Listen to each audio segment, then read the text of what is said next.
Welcome to the Think Fitness Life podcast, your one-stop shop for exploring the connections between fitness, health, and overall well-being. Join us as we dive deep into all aspects of a balanced and vibrant life, from pushing your limits in the gym to finding peace of mind outside of it. Whether you're a seasoned athlete or just starting your journey, you are in the right place to discover the knowledge and insight to perfect your fitness life.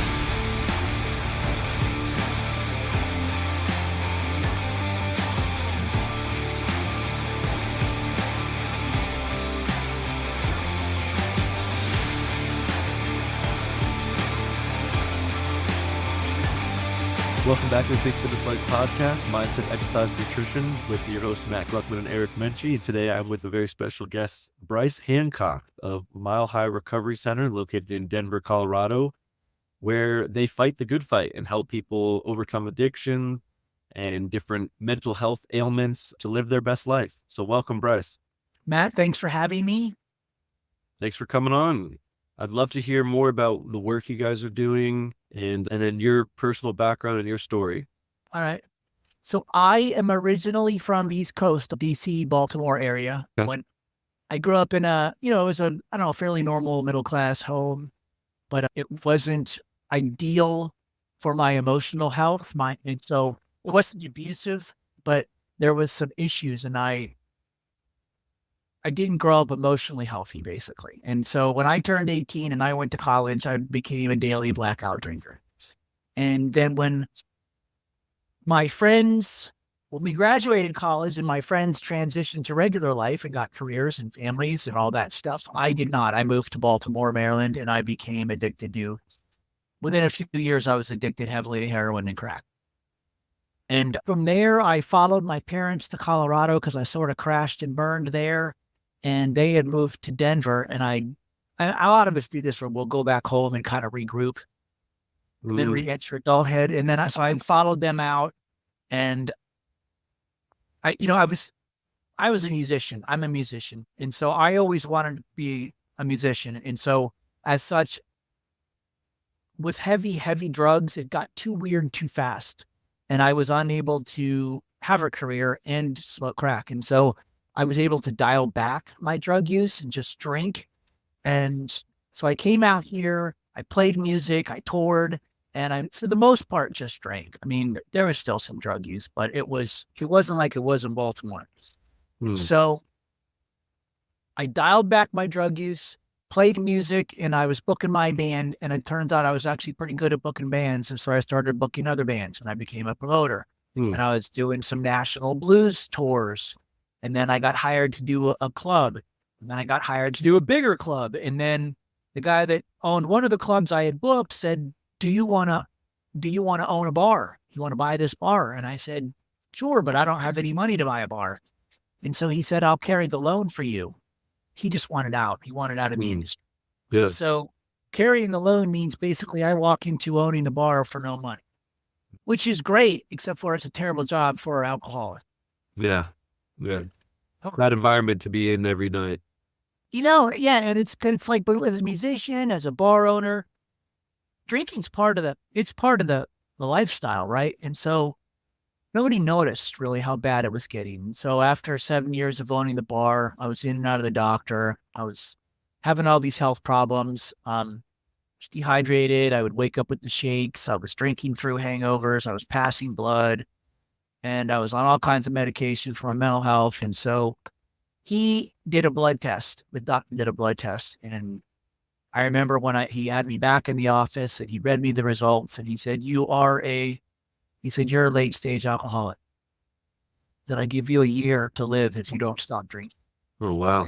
Your liver is cirrhotic. Your pancreas is stressed. I'm surprised your heart hasn't stopped. And I could not stop drinking. I drank for well over a year. Even after that. Yeah. Couldn't stop. Just couldn't stop. I was so heavily addicted. I was completely physically dependent on alcohol. It was so much a part of my life. And so I knew I was dying, right? But I also, every day it was like, well, I'm not going to die today. I'm just going to get drunk like I've done for the last 25 years. And so I don't know what happened or why I stopped, but I started going to AA meetings. And one day I went to an AA meeting and I managed to stop for 90 days. And then that's when it became apparent what it really meant to be an alcoholic for me, is that I didn't suffer from alcoholism until I stopped drinking. Yeah, I was prone to depression, prone to anxiety, obsessed with drinking. I could not stop thinking about it. And I had yet to understand that it was the first drink that gets me drunk. Once I have a drink, something happens in my body. There's an allergy that takes hold and I can't stop until I pass out or I get arrested or detox or whatever it is. And so I ended up relapsing and ended up in a psych ward. I had this like mental breakdown, and in the psych ward, they put me on all this medication and it was awful. It was terrible medication. So I had a choice to make. Do I want to be a mental patient, or do I want to admit that I'm powerless over drugs and alcohol? And so I got out of the psych ward and I went back to AA, and I worked the program the way that people in 12-step programs talk about working the program. I got a sponsor. I worked the steps. I went to therapy. I went to outpatient rehab for 2 years because I was scared to drink again. And lo and behold, I stayed sober. I'm coming up on 11 years of being totally clean and sober. And it was hard. Yeah. Sounds like a wild ride along the way for sure. It was a wild ride. So what were your pinnacles to success along that story, along that journey? Getting to a year was a big deal. Didn't think it was possible. And in a year, you've experienced one of every holiday. I had experienced enough bad things and gotten through them without drinking that I felt confident I would be able to make it. And somewhere in that year, with doing the work in my 12-step program, the desire to drink, it went away. It took 5 or 6 months, but I know I don't want to drink anymore. I don't want to do drugs. I don't want to change the way I feel. I like my life now. Right. It was difficult because I didn't have any other sense of identity. I ended up getting divorced. I had to sell the bar. I had a series of jobs that, good jobs weren't really my passion. Around 2 years sober, I was completely depressed.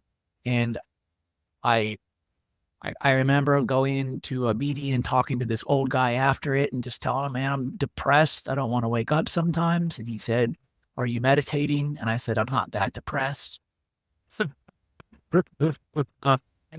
I heard myself and I was like, oh man, you got some work to do still, right? So I got meditating. I got hardcore into exercise and treating my body right. Yeah. Being healthy. And I was in therapy, and at one point, my therapist said, what are you going to do with yourself? What are you going to do with your life? And at the time I was a realtor, and I said, I'm a realtor. What do you mean? And she said, no, what's your purpose? Why are you here?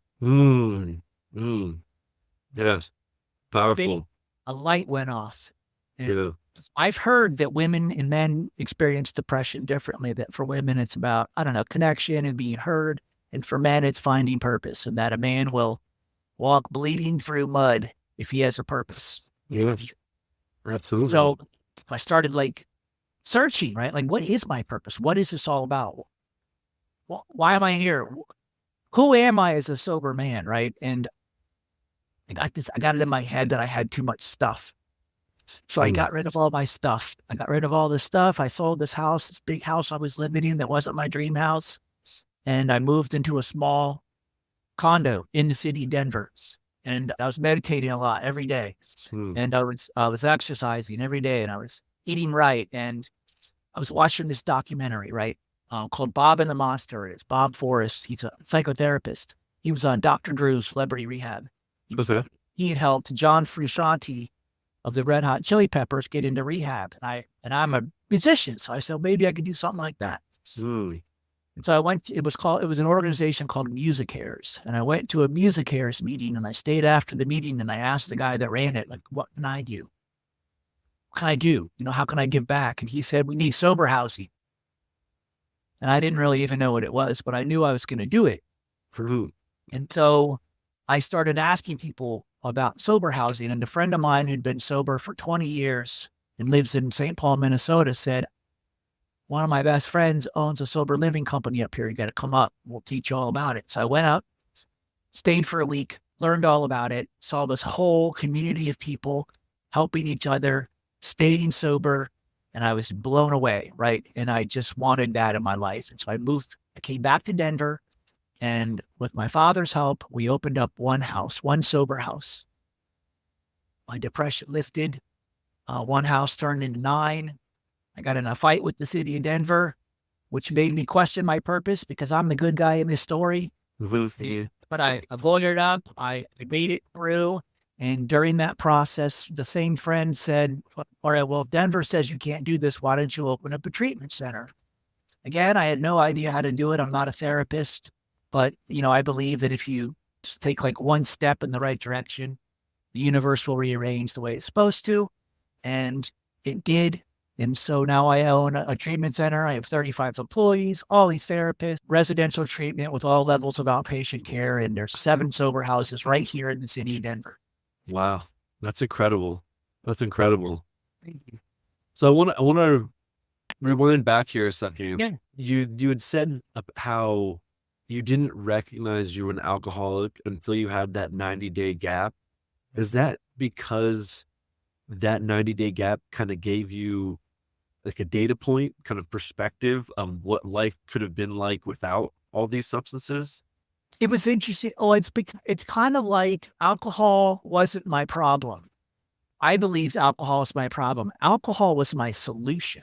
My problem was the way I feel in the world when I'm sober. Right. And so with 90 days of sobriety, my brain started to lie to me. It lies to me. It says, it wasn't bad. Maybe you can drink again. Maybe you were just depressed and things weren't going your way. And like I said, I was depressed. I was anxious. I hated everything. I hated myself, but I thought I was better than everybody else. It was this real weird self-esteem I had going on. And I didn't have good self-esteem. Right. And I just was miserable, right? But I had done no work. And so recovery is work. But it's worth it. And I had done no work. I had literally removed alcohol from my life and just was they call it being a dry drunk. I was white knuckling it. And you were kind of exposing all the problems with your emotional health and your thought process and everything kind of exposed itself when you took the alcohol out. And then it was okay, I've got to really hone in on this. And that's what led you to this now your longest period of sobriety, right? 11 years, you said?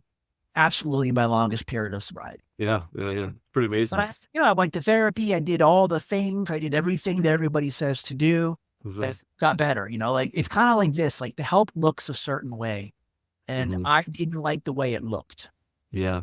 Well, it's like they're trying to treat a normal bell curve of population, right? And it's not always most effective to every individual who walks, has their own walk of life that they can overcome. But I kind of look at it as it was in one of the adventure movies where the guy has this stone that they have to reconnect all these neural pathways to, and there's 1,000 of them that they have to redo.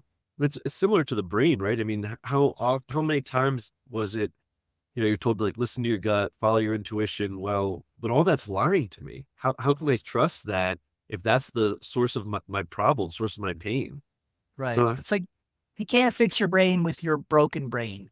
Right. So how did you get through to a path of actually being able to trust and listen to your brain and more positive thinking and more thoughts that supported your overarching goal? Yeah. So what happened is I got to a point where we call it surrendering. I did not trust my own thinking anymore. And so 12-step program is mentor based, where you ask somebody in the program to be your sponsor. And, it could be somebody older that has sobriety that looks good to me. And then they take me through the work. It's like when you go to therapy and you have this unwritten contract with the therapist where you give them permission. You can tell me what's wrong with me. You can say things and patterns that you see. And so I didn't trust my own thinking.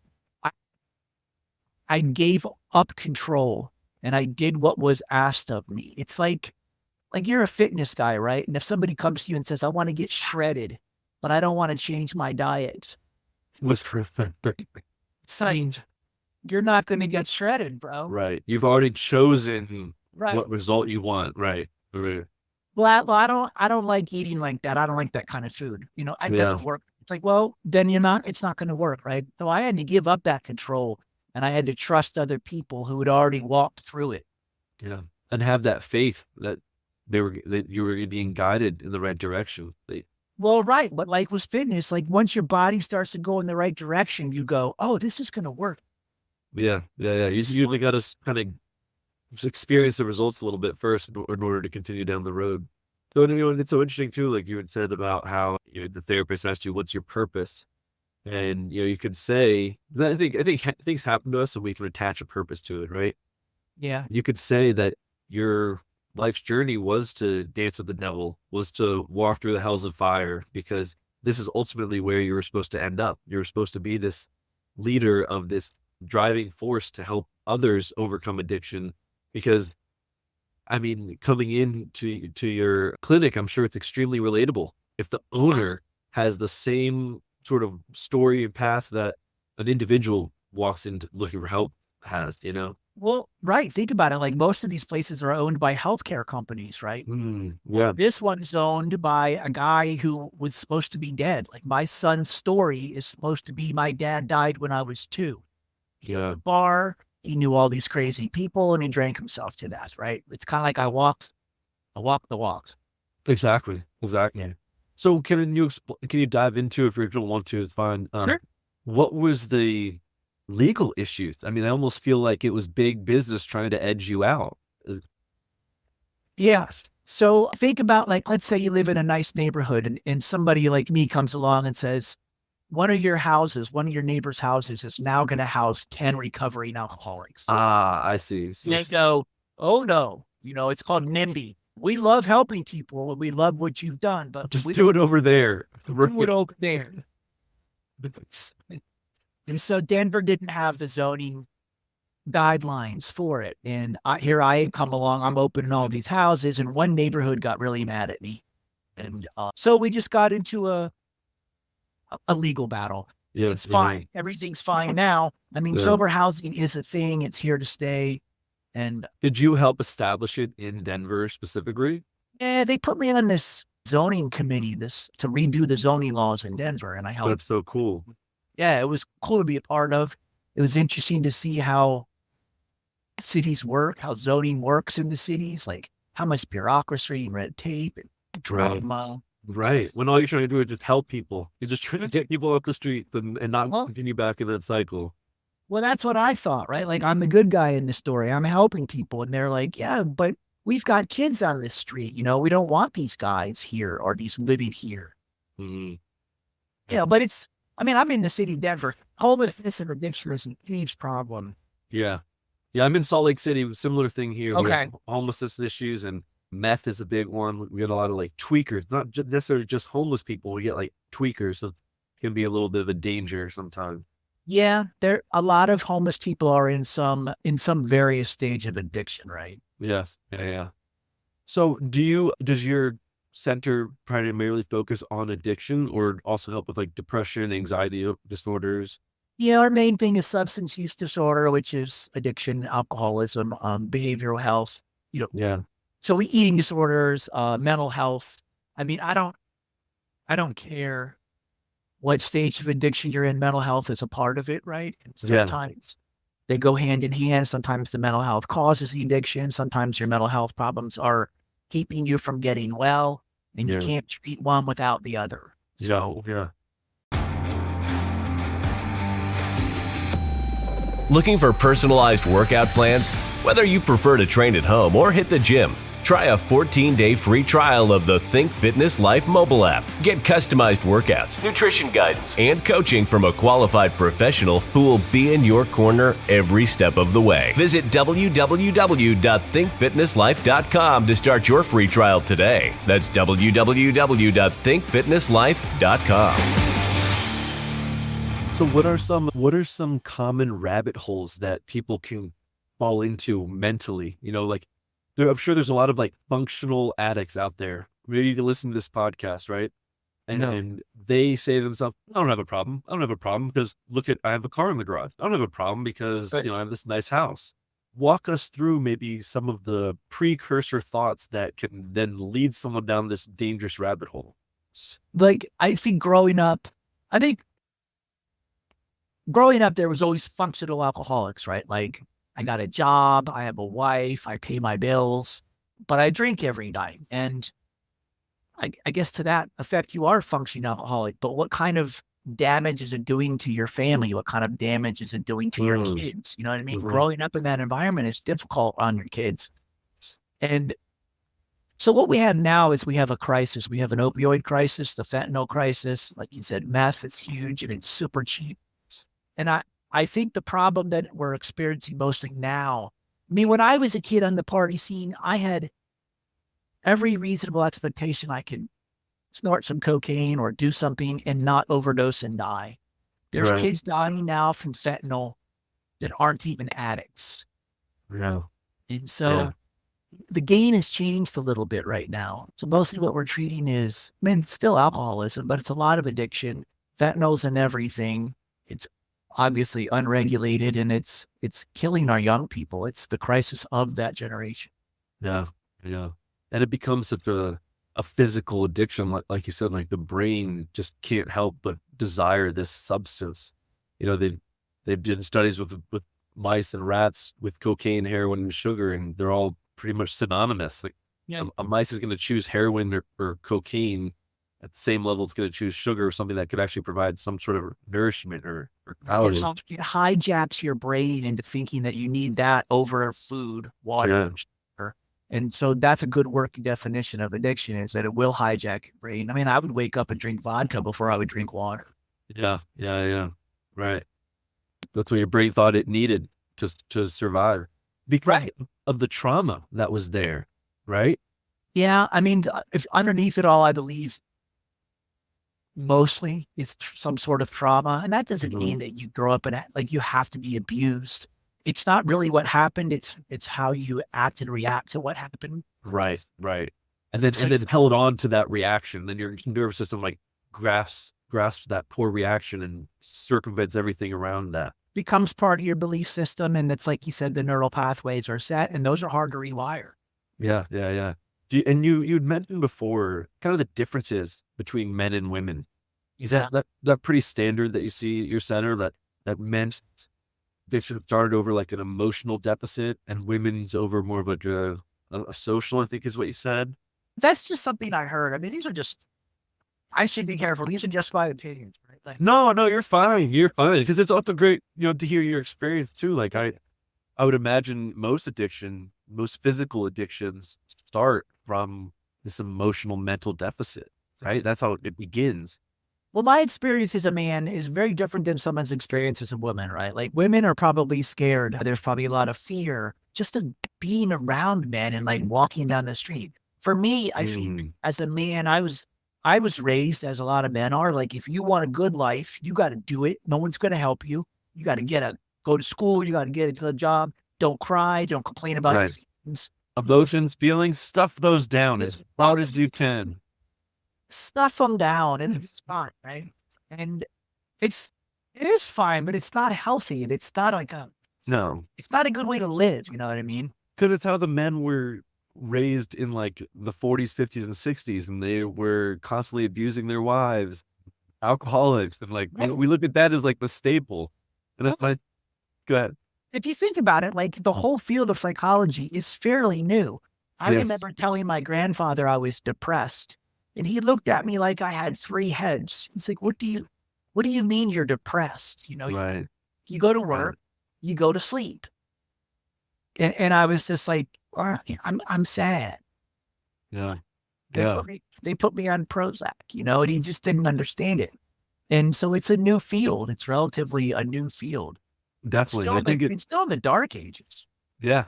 But I think it's stimulated a lot of good conversations that need to be had, just to even define what a male leader looks like, right? I mean, I was reading this book called of men and boys, of boys and men, somebody Reeves, and it was really fascinating. But he dives into how, women were fighting for independence. They don't want to be financially dependent on men.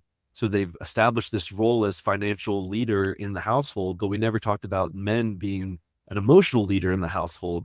And it talked about how the trends of depression and suicide rates in men have gone up. And consequently, women think they were looking for the independence, but the whole time men were the one who needed the dependence. They needed that purpose or emotional support from their spouse to feel like they are a part of something. And Sure, like we matter, we're needed. Right. So it's pretty fascinating, but so much comes into, like you said, you identified it before. I think you hit the nail on the head, like finding your why. I think as a man, that is such our hero's journey in a way of having to discover that. Yeah, I agree. And I believe most people are just kind of asleep. Like they're just, you go to school, you get a job, you pay bills, you kind of, you watch sports on the weekend and then you die. Well, they're misguided, right? They're misguided to find like, oh, this is how you'll be happy. Oh, you're depressed right now? This is how you'll be happy. Go work for the man, work 9 to 5, punch your clock, pay your taxes, and you'll be happy. And you're like, right. You get into that and you're like, this isn't fulfilling me the way that I was promised. Right. And that's what that depression was about for me. That was like a dark night of the soul when I got to a point where nothing I had been doing was working. And if I couldn't live the truth, I didn't want to live. Like if I didn't have a purposeful life, I didn't want to continue anymore. Yeah. Yeah. And your story too, I feel like you didn't, and maybe you did, but it feels like you didn't take baby steps to change. It felt like it came to this point where it's going to be this wave of change happening. And you went to recovery, you stopped drinking, you started meditating, you purged of things in your house, and you got the therapy. Like, do you feel that you kind of had to just kind of do the organized chaos and do everything all at once? Or do you feel like it happened in more digestible steps for you?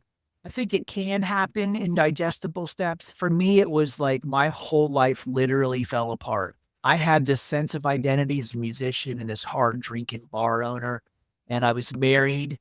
And within a course of a few months, I got divorced. I sold the bar. I lost my identity. I lost all my friends. It's kind of like, I don't know what you believe in, but it's kind of like God went poof and got rid of my whole life. And then in that space, things got real easy. Like what is serving me, what is not serving me. Yeah. And it became about I had a child I have 2 sons. At the time, I just had one, and it became about him. It became about being less self-centered and more other-centered, meaning raising my son. And what lights me up, like what makes me feel alive. Yeah. And like I said once before, it's like, I can't start with a grand vision. I got to start with small steps. But if I take the right steps, the universe rearranges. And if I can stay in that heart space, you know what I mean? Yeah. It's got a certain feeling when things are flowing correctly. For sure. If I can stay in that flow and not let my own brain get in the way, like that's what happens is you get in your own way. Yeah. Absolutely. It's very spiritual to me. Like, oh, I totally agree. Out of the way, and for me, that's still what it's about. It's about like, how hard am I holding on to things that really don't serve me? Because if I'm holding on to things, even good things, there's no room for great things. Yeah. Yep. And you get rope burn. They're trying to change and you're trying to hold on to it. That's right. My favorite expression is let go or be dragged. Ooh, I like that. Yeah. So do you feel that your center helps people find that inner spiritual guide? Or do you think that's a byproduct of overcoming addiction anyway? It's part. Yeah, no, that's a great question. For me, like I give the credit to my 12-step program. A 12-step program is a spiritual program of action. But I can't force people to do that, right? What we do know about addiction is that 30 days, which is the way we think about treating addiction, essentially has about a 10% chance of success. Really? Yeah, it's 30 days. It's a chronic disease. It's a chronic, lifelong, fatal disease. And you have to do something for your recovery every single day. Mm-hmm. It's kind of like having diabetes. You're not just going to go to the hospital for diabetes one day or 30 days and then you're cured. You got to manage it the rest of your life. And so I set up something that's long-term. You start with residential treatment and then you step down. And our goal is to keep people for a year. Because like I said, I like that year number. A lot of things happen in a year. And like you said, it's important to kind of go through your first Christmas, your first Thanksgiving, your first birthday, all with this new viewpoint on yourself and life. Every holiday is a struggle, especially if you're like a partier, because 4th of July is big, New Year's is big. All these things are big, and the holidays are tough because you got to be around your family. And they usually drive you nuts, right? Well, and then each experience is amassed with this, pool of bad memories and experiences from all the previous ones, Right. And so part of it, like getting sober is really hard. Yeah. Getting sober isn't that hard, but you got to create a life that you like. You have to create a life that you enjoy enough that you wouldn't give it up. And so it took a while for me to create a life and understand really even who I was. I mean, think about it. I drank alcoholically and did lots of drugs for 25 years. The chemicals in my body, it was polluted. Yeah. It took me a while to just detox all that. And if there's anyone listening who is looking for help in these areas, are they able to get in contact with you across the states? The resources are out there. AA is free. If you have insurance, there's treatment centers all over. There's people like me that want to help. Nobody goes into this field because they don't want to help. Yeah. I know. And it's okay to not know. Like if it's like, I'm sure a lot of people are like, well, I don't know if I'm really an alcoholic. That's fine. It's okay to not know. It's not okay to just continue down a road that's not serving you, right? Like, another good working definition of addiction is if you keep experiencing negative consequences and you don't stop or you can't stop. Yeah. But you can reach out to us, milehighrecoverycenter.com. I guarantee there's treatment centers in your area. 12-step groups all over the country. You can just call a therapist. They're trained and just start asking for help. So that's the biggest thing is it just starts the conversation. Well, Brice, it's been a pleasure. I want to ask you a few more questions here. I always like to ask people their favorite exercise or activity to do for exercise. I was hoping we could love it because when I was my first 6 months sober, I was walking up the steps. I was working for my father at H&R Block, and I caught my reflection in the door, and I didn't like what I saw. Like I had like titties. And I was like, oh my God, I'm so out of shape. I look horrible. And so I started lifting weights just once a week, and then twice a week. And then it became 3 times a week. And now I lift weights probably 5 times a week. So my favorite exercise is definitely lifting weights. Yeah. Do you have a favorite lift in lifting weight? I think I like bench press the most. All right. I mean, like, curls for the girls or like. That's right. Or buys for the guys, whatever you want. Sure. I like doing upper body, but I will do legs 2 times a week too. I do not like cardio. Love it. But it's been part of your self-care routine, right? Now it's part of me. It's part of my whole routine, right? Like I'll go to AA in the morning, then I'll go to the gym, and then I'll go to work. And it makes me feel better about myself if I work out. I love it. And then what's your favorite quote? Let go or be dragged. But when I was first getting sober, Winston Churchill, I believe he said, if you're going through hell, keep going. Interesting. That was it. Because I was going through hell. I was struggling so hard. But it was like, just get to the end of the day, and then sometimes I'd wake up the next day and things will be better. Yeah. This too shall pass. And like we said before, like, look at where you are now. That was your hell to go through to be on this pedestal. I love what you're doing, Brice. I love that. Keep fighting the good fight. And it's been a pleasure having you on. Matt, thanks. It's been an honor.